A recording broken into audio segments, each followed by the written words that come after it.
The revolution's begun. The time to stand up has come. We are the rocking of the throne. We are the rocking of the throne. You should look at the little Yeah. camera. Hi, my name is Victor Tiffany. I'm with Revolt Against Plutocracy, and I'm talking today to Leah and Michelle Svensson, otherwise known as the Resistance Chicks. They were brought to my attention by journalist Caitlin Johnstone, who tweeted their YouTube video with the announcement that these two women are smarter than every liberal you know. I shared that link in that video on our Facebook page. You can see it a couple days down below with the statement that these two women are smarter than everyone who believes CNN produces news. So please welcome the Resistance Chicks. Thank you for having us. Yes, thank you for having us, Victor. We're really happy to be here. So a couple of quick questions. First, I mean, that was just a remarkable bit of analysis and deconstruction of what was clearly a fake interview, a setup, right? I mean, she had her answers in front of her, and I'm going to provide the video, the link to your video, in my video down below. But how did you first realize that what was going on there? When did you see it live and go, "Hey, she's reading the"? How did you figure out what was going on? You know, I was doing research because after, Trump sent his missiles flying through the air, and I had already been doing some research on Syria. All the pieces weren't adding up. And so we were actually in the search of to find out what the truth was, and we had stumbled upon this. And actually, how I stumbled across it was there was this girl, her name is Syrian Girl. She's actually, a young adult, and she goes by the name Syrian Girl. She's on Twitter, and she kind of tweets about this stuff and gets the information out there. She was on Alex Jones show, and I went to go find her. And when I was Googling her and all of her information, and when I Googled Syrian Girl, Bana Alabad came on, and I was, wow. You're watching it, and your head is going tilt. And then I found her Facebook page or her Twitter account, and I started reading them. I was like, okay, this isn't a 7-year-old. No way. Yeah, and so when I was Googling her, there was a lot of people had put up a lot of different links, and this is actually where it crosses ideological lines, because it was through a lot of my, you could say, right-wing conservative Twitter feed that they were posting about this. They were putting up, Jake Tapper says, get your information on Syria from 7-year-old on Twitter. And then he removed that tweet. Right. Actually. So how did you get that video? How did you capture that for your YouTube presentation? Yeah, I guess I'm trying to remember exactly where I found it. I think I was in the search boxes of Twitter. I was Googling Syrian Girl, and I Googled her. And on YouTube, these different videos of Bana Alabad came up. And when the interview came on with Bana Alabad and her mom sitting next to her, I watched her eyes. I'm like, that girl's reading. This is a whole staged thing. And then when I saw the next interview where she was in Turkey and she's being interviewed and she couldn't answer the question, what's your favorite food? Because she didn't understand what he was saying. Save the children in Syria. And the answer was save the children in Syria. And I was like, and then she liked fish. Right. Once her mom fed her I like fish. Or the interviewer. I don't even know if the lady on the side, I don't even think was her mom. Yeah. It was some other translator. So we just found that video, literally a compilation of different videos. We were watching several of them on YouTube. So other people were awake to it as well. Yeah. Which was good. Yeah. I've had fun tweeting to Jake Tapper asking him if this kind of fraud, fake news, or really it was war propaganda. I mean, she's appealing to Trump and of course to American people, Right. and it's just, and somebody's setting this whole thing up, and it's got to be CNN, because how would they know what how do they know what the answers were going to be if they didn't know what the questions were going to be? Exactly. And CNN knew what the questions were going to be. So this had to be fake news. There was no getting around that. And this isn't the first time that CNN has done this with video footage, and so this wasn't their first rodeo either. And you would think they would have done it better, you know, having failed the first time. But it was really poorly done. And I also have been picking on Brian Stelter, right? He does he's the media critic, and he does reliable sources. And I've been hammering him, Brian, how do you consider CNN a reliable source? And why don't you cover this story? This is fake news, and it's coming straight from CNN. Exactly. Of course, he won't touch that. And I think if he even tried to cover that on his show, it would be his last show. I think you'd get, I think it'd be journalistic suicide to touch some of it. And it's interesting the way we were all pushed into the narrative. I mean, everybody across the whole country, as soon as Trump bombed Syria, suddenly the whole world loved Trump. Suddenly, well, and Hillary's coming out saying, "Oh, he's doing exactly what I would have done," you know. And then you got John McCain super happy about it, and it's like, okay, if these crooks are happy, then that's when I start to question. Yeah, I've been calling Trump President Hillary Trump ever since the Syrian bombing. So let me ask the whole concept of resistance. What exactly? I mean, I have a sense, but tell the audience what it is you're actually resisting. Well, the name of it actually came kind of as a joke, and I don't know how your viewers are going to feel about this, but Alex Jones at the end of his shows, he's always like, "You are the resistance." That's my Alex Jones impersonation. But really, I felt really strongly about our resisting is resisting the deep state, resisting Agenda 21, resisting the globalist agenda. And then we didn't find out until much later that the Antifa people had kind of grabbed a hold of that slogan, resist. And so it actually kind of led more kind of progressive, leftist, all the people that are kind of across the aisle from us to our page. And then they were like, you know what? We agree with you. And so it's been really exciting for us to see that we've already been seeing this ideological line, because the deep state is the common enemy. And so joining together, so our resisting is resisting the deep state, the globalist agenda, where, you know, pretty much they want to control everybody and kill us all. GMOs, chemicals in the water, anything where somebody's trying to come against your God-given natural right to just live. Yeah. You know, and not. Hillary is part of the resistance, don't you know? I know. I heard she this. came out of the woods. She's now, in her interview the other day, she said, "I'm back with the resistance." And my whole thing is, can she not go away? Somebody else said, can America get a restraining order against Hillary Clinton? Can we, for stalking? Yeah, for interfering with the actual resistance. I've been tweeting her directly, and you're not part of the resistance, you're part of the problem. Exactly. Exactly. So let me go back to this whole notion of deep state and globalization, because we were strongly fighting the Trans-Pacific Partnership for a long time on the progressive side, and I knew there was a lot of opposition on the conservative side. And there's issues like Trans-Pacific Partnership, GMO, so-called free trade agreement, where the left and the right can work together on an issue. Right.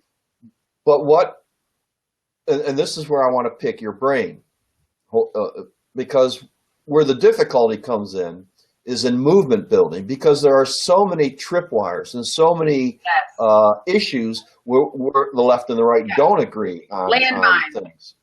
Yeah. So how do we build a movement of opposition, even revolution, against this deep state, which is part of the larger establishment? Right. How do you build something where the left and the right can actually work together and take power away from these the deep state, which in some ways is just bureaucratic inertia toward globalization and empire and the like? How do you get over these tripwires? How do you not let these dividing issues divide us? How do you stop that or prevent that from happening? It's really interesting because you want people to be themselves, right? You don't want people to stop.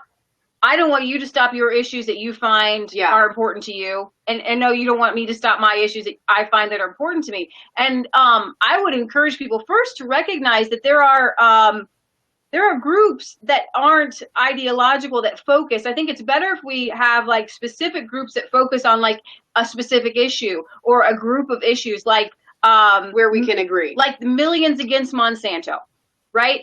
Well, I mean, I get on there. I'm part.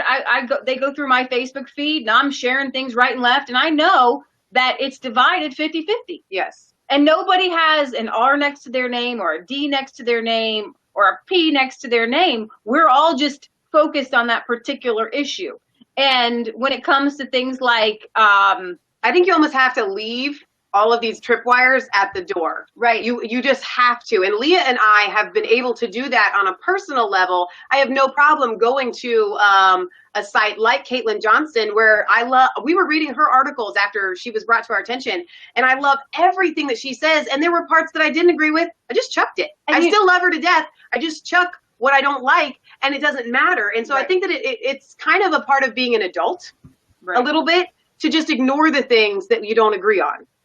So you're talking, again, there's two different considerations. One is attacking an issue, like whether it's Trans-Pacific Partnership or money in politics. The left and the right tend to agree that we should have, equality in terms of money in politics. And there is a conservative organization pushing sort of a tax rebate process where everyone can use that money to donate to PACs and parties and candidates, and everyone is enfranchised in the political process, from not just from the vote perspective, but from a financial donation perspective. Right, absolutely. So on issues, we can work together. My question is broader and more about movements and revolutions, taking power, replacing the ruling class with another set of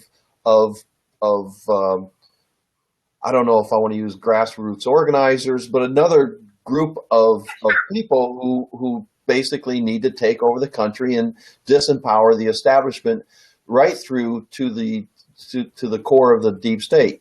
So how do you, again, if we're going to work together at that level, that systemic level of organization, how do you do you just set these issues aside and say, look, we're not going to deal with these divisive issues right now, whether it's immigration or I don't even want to list the issues. They're out there. They're going up on people's backs. Yeah. So how do you set those aside in order to take on the true systemic issues? I think that when you do attack the deep state and the monetary problems and the big banking problems, a lot of those other issues will actually kind of, in my opinion, work themselves out a little bit better. But when you look at the agreements that go with our farmers with the Monsanto corn, well, they disenfranchised the farmers in Mexico who were growing corn. So of course, then they come up to America with the to NAFTA deals, find better jobs because, well, our farmers put their corn out. So there's like a lot of different things where when we focus on where the corruption is, sometimes some of these other issues will fix themselves.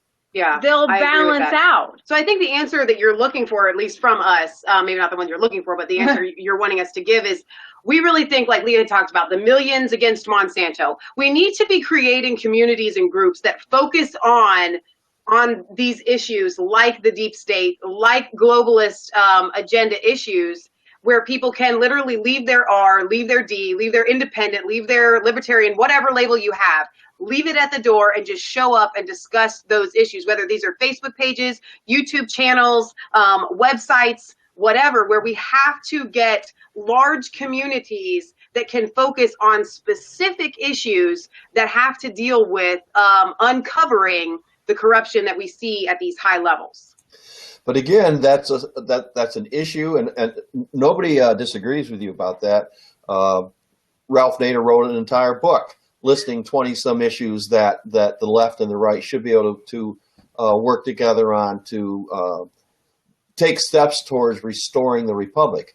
But when it actually comes to a revolutionary movement, Right. where the establishment has so much power, they have all this corporate money behind them, whether it's Monsanto or IBM and the media, right?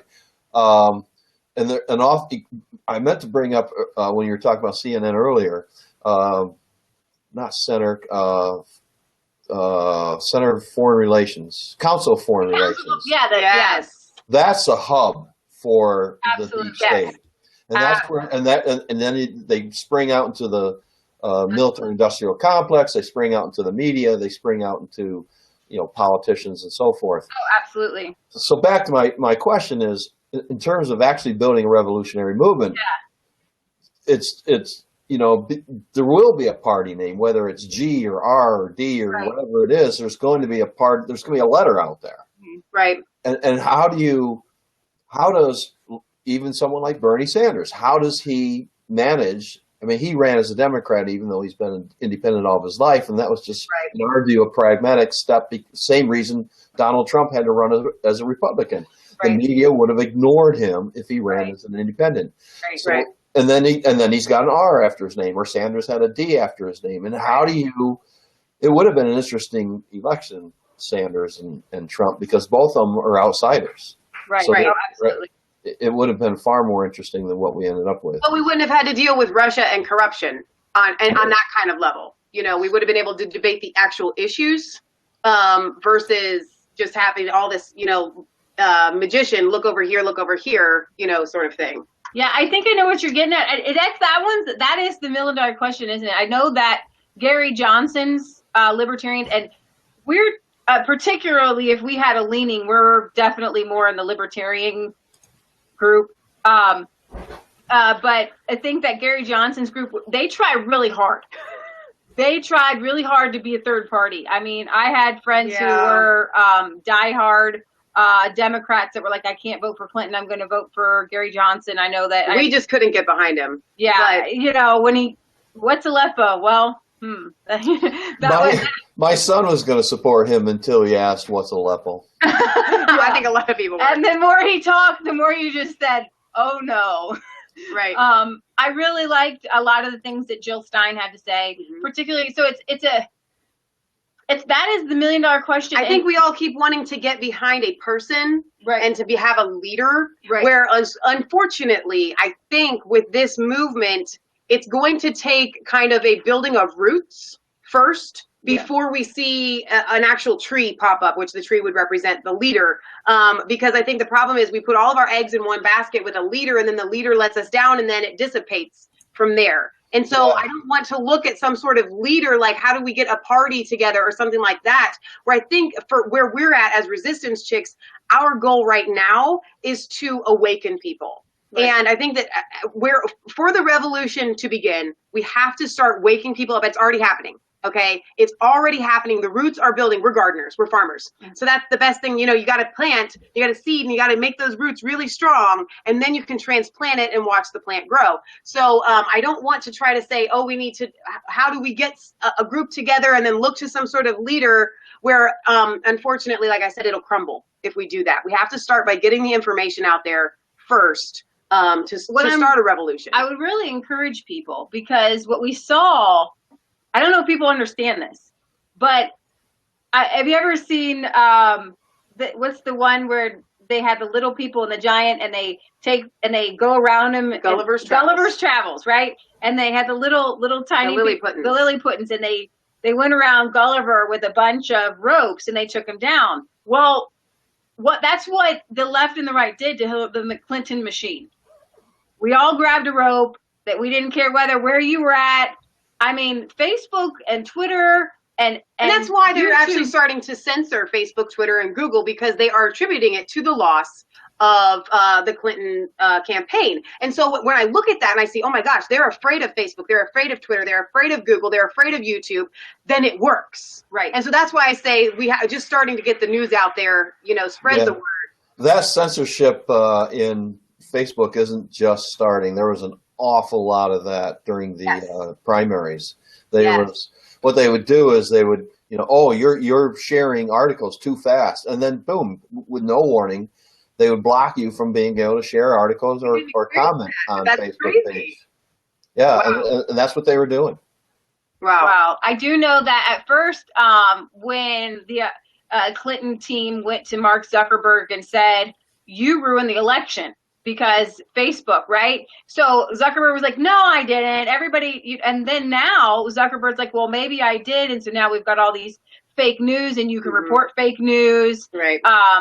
And what is fake news? And you can, the Chicago Tribune, they have been censored as fake news now, and they're, mainstream. So I don't want to change subjects here, but I just kind of had this thought, because we always try to leave people with a message of hope, and I think that that's what this should be. What we're doing here, this crossing of ideological lines without any kind of leader whatsoever, it's already been done. It happened in 1776 when we signed the Declaration of Independence, when parties from all over our country joined together, and those men fought like this against ideological things. You had the men in the South, you had the men in the North, and you had Christians, you had non-Christians. Everybody joined it together, but guess what?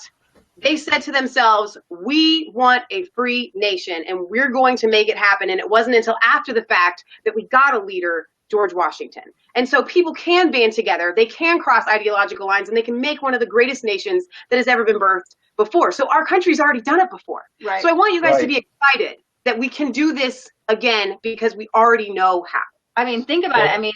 Yeah, go ahead. Not to throw a monkey wrench in the works, but that was a war, right? In the immediate aftermath, you're right, though. You're right. In the immediate aftermath of the war, when people with different ideological perspectives were now organizing around the concept of factions, with back then, or parties, they joined different factions. They joined different interest groups. So, if in this case, we're dealing with a peaceful revolution. No one is calling to arms, and if you ever did, the FBI would be knocking on your door within a day. Which is one reason to not go for arms, because it would just create a repressive police state, unlike anything we've had up to this point. But and that's, we're still stuck in this dilemma, because that tree you described is going to have a letter after its name, or the politician is going to have a letter after his or her name. And it's possible that the letter will be I, right? Independent. And then that's where that tree will grow and flourish, is to more or less throw party identification off to the side and create a movement that's just strictly independent, that welcomes the left and the right with an explicit strategy of setting aside the very issues that will otherwise divide us, at least until the revolution is accomplished. Well, I think we can also look at the UK for this. They created the party UKIP, right, for Brexit, and they pulled people from the Labour Party, and they pulled people from the Tory party, and they pulled people from all over to create UKIP, because they all had this common enemy, the European Union. And they gathered together, they've created UKIP. Unfortunately, now that Brexit has gone through and Article 50 has been triggered, we're looking at the UKIP party, and it's kind of crumbling. And it's unfortunate, and you've got a lot of sad people. But guess what? They're kind of being redistributed back to their original parties, and they may help reform those parties and bring the things that they learned from the other members of the UKIP party, where, oh my gosh, look, they were doing this and this is right, and we need to help reform the Tory party, or we need to reform the Labour Party, or whatever, however you want to call it. And so it's possible that we may have something that's very similar to that. Nigel Farage was kind of the head of the UKIP party, and everybody could get behind him. We may come up with a Nigel Farage or someone of that nature that we can look to and get behind, just to join together for a moment while we take down the deep state. And so I think the difference, though, between the European Union and Brexit and what we're dealing with is we can't leave our country. We can't vote out the deep state. Right. We can't. And that's the reason why we couldn't have a revolution, is because there's no standing army. It was easy. You've got the redcoats. There you are. You're going to fight them. They're your enemy. They're bombing you, right? But with the deep state, you can't identify who is who. Right. So that's why I get so behind WikiLeaks, and I think that like with the leaks, and I think that we can win this through a war of information. And the reason the left is trying to censor on YouTube, they're trying to censor on Twitter, and they're censoring all over the internet because they realize they're losing. Yes. So what we and what you and what everybody who's awoke is what we've been doing is working. It's working because they're very afraid. And so what, if we I would say just keep pushing the information out there, keep exposing them. And when you do, they're losing their power right and left. I mean, with the CIA coming out, it's just unbelievable. You got Comey yesterday with his, I call it a fake hearing and testimony just for, your viewing pleasure. It didn't do anything for anybody. So yeah, it's a good question. I kind of go ahead. He was very misleading. Just so many answers that are complete contradictions. Right. Yeah. In what he said, he had to be lying at some point. At some point or throughout. Well, yeah, because it was just such a contradiction. I mean, what the question asked, and it's been on my mind for a long time, if he's going to announce that there's an investigation of Hillary Clinton, why wouldn't he announce that there's an investigation of Donald Trump? It would only be fair. Right. If he's truly, not trying to tilt the election, then he should have talked about both investigations. Sure. His answer is, well, the investigation was just getting started. This was late October, and he already had said that the investigation has been going on since July. Right. So how can he not provide that kind of balance at the time? Not that I wanted Hillary Clinton to win, right? But it's not his role to make that decision. He should have, just because that's not his role, he should have announced that there was 2 investigations underway. Yeah, right. It was absolutely ridiculous. I don't think we even know what's going on. It was September, October, August, that was such an amazing time to be alive. I think for all of us to experience this, going after corruption, and I'm hoping that we'll get more and more of these opportunities to come against corruption. I would encourage everybody on the progressive side to recognize when Trump bombed Syria, and I'm going through my Twitter feed.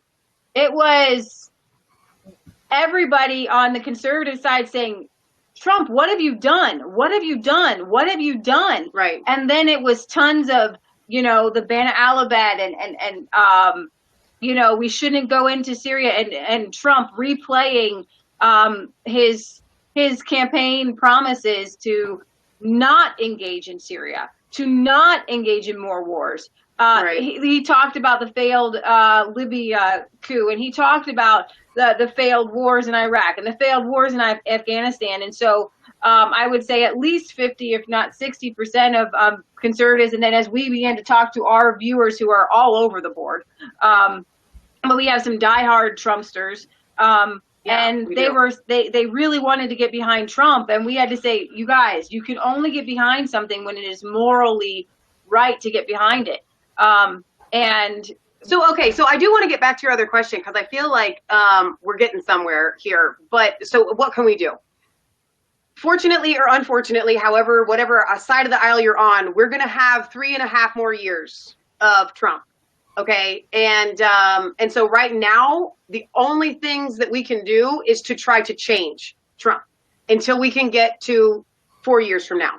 Okay. And so in that, yes, we need to be focusing on 4 years from now, but I think we can also focus on right now, because one thing that we have seen is that Trump really does try to listen to the people. Unfortunately, he is surrounded by deep state globalists right now on every side. They have taken out anybody with any common sense that was around him. They did it on purpose. And so, but he does listen to the people. And I think that it's really important that as progressives or liberals or whatever, or obviously the conservatives, we have to be telling Trump what we want to see done. And we have to be a very, very, very loud voice. And we have to stop supporting mainstream media, because I think as the people, we can cause them to crumble. And if mainstream media crumbles, because obviously their ratings are going down the toilet right Right. now because of stations like you, because of us, all independent newscasters that are putting the truth out there. We're causing the mainstream media to crumble. And once they do, then the president of the United States will be able to really hear the voice of the people. And I think that that should be our main goal for right now. And so if everyone who watched CNN watched your video on that Syrian girl, CNN would be out of business within a week. I think so. and we need more of that. We need more other people. More people. Exactly. I want to cry out to your viewers, our viewers. We need more channels. We need more people out there. That's part of it, and that's one reason I wanted to do this interview. Believe me, the progressives have been all over Rachel Maddow because of her warmongering and this business of Trump Russia. This phrase Hillary used, Russian WikiLeaks. I didn't know there was a Russian WikiLeaks. That was incredible. She just made that up. She did. Yeah. So it is exciting, and it's a matter of, in part, people getting the word out, sharing videos and interviews like this when you see them on Facebook or YouTube or Twitter, and that's what Caitlin Johnstone did. That's how I stumbled into it. I was like, holy crap! I can't believe what these two women discovered. It was amazing. It was, by the way, the best deconstruction I've seen any amateurs do of a mainstream corporate broadcast. Well, thank you. We're very humbled by that. That was a great job. Thank you very much. Yeah. Well, thank you for your time. I appreciate this opportunity to have this discussion, and maybe we'll do it again. Oh, there was one more thing I wanted to say before we depart. Again, I'm just focusing on issues, which is there's a bill, and I can't remember the name of it, but basically they want to take the capability of a nuclear first strike out of the hands of the president and put it in the hands of Congress, because according to the Constitution, it's Congress that declares war. Right. If it's a retaliatory strike, that's a different issue. But if it's first strike, Yes. that should be in the hands of Congress. Right. Yes. Exactly. I don't even see why this is a question. It seems like it's a no-brainer. You know what I mean? Yeah, no. Declaring war. We have had when 9/11 happened, we all felt it, and we all wanted to feel American. I mean, you had everybody, you had Democrats, you had Hillary Clinton saying, hey, we want to give you war powers. We're going to give pretty much Bush, whose idea to give Bush that kind of power is absolutely insane. But we're going to just give him all kinds of power. And then you've got the patriarchy, you've got all these crazy things. And then you have all these wars and and he just can do everything. And then bombs are being dropped, and he never had to go back to Congress and to give report on what he's doing. What's going on? Why are we in Afghanistan? Why are we doing these things in all these countries? I don't think half the country honestly really knew we were in Libya. Okay? Nobody really knew what we were going on, what was happening in Somalia. And the mainstream media, they played their part. They did their job. They played their little tiny pieces that they were given to play just to kind of keep people rolling along. And so you and I would just go about our business, and they could just continue their warmongering and making, millions of dollars by killing people. So yeah, definitely.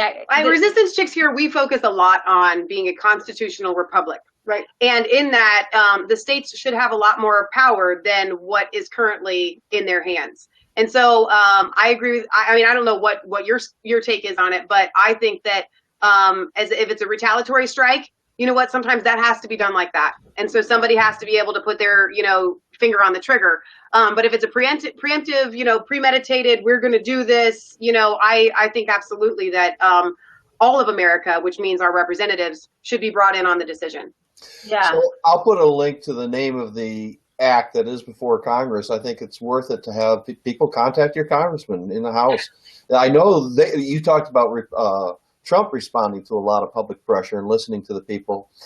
So does Congress. If their phones ring off the hook and they get a lot of pressure to on any bill, yes, or the position of changing the rules, and then enough people say, hey, we don't like that change of rules, they'll change it back. They will respond to public pressure. But it does take an awful lot of public pressure, and I'll put the name of that bill also in the video below. Fantastic. Great. We'll look forward to reading it because we haven't heard of that yet. All right. Well, thanks again for joining me. I appreciate this conversation. Let's do it again sometime. All right. Sounds good. Thank you so much. Bye-bye. Rap didn't become political revolutionaries because of Bernie Sanders.